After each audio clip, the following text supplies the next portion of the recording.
Gəlmək olar müəllim. Vəfa bu nə vaxtın gəlməkdir? Saat 1-dir. Müəllim bilirsiniz də bugün bilik günüdür axı. Mənim də oğlum 1-ci sinifə gedirdi. Mənim hazırlaşmağım, atasının hazırlaşmağı, babasının, nənəsinin hazırlaşmağı, uşağın xalasının hazırlaşmağı, uşağın bibisinin hazırlaşmağı, uşağın əmisinin hazırlaşmağı, uşağın dayısının hazırlaşmağı, sonra onların həyat yoldaşlarının hazırlaşmağı, sonra onların uşaqlarının hazırlaşmağı. Hamımız uşağı apardıq 28-də məktəbə qoyduq. Oradan da geri qayıdında probka zaten. Bu qədər millət bir dənə uşağa görə gedirdi məktəbə.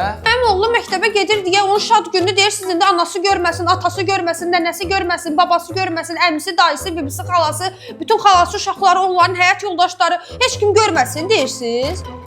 Hədə yaxşı onu başa düşdük. Mən bilən sən qalırsan Müşfiqabadda.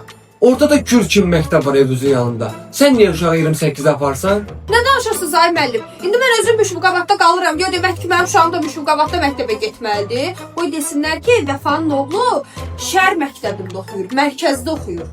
Deməli Müşfiqabaddan çıxırsınız 7-8 maşın, gəlirsiniz 28-ə ki, nə var uşağımız 1-ci sinifə gedəcək, oxuyacaq. Heç o da bilmir düz əməlli oxuyacaq, harda işləyəcək bilinmir. Sonra da deyirsən ki, şəhər niyə probkadır? Şəhəri probka elə sizin nəsildir də.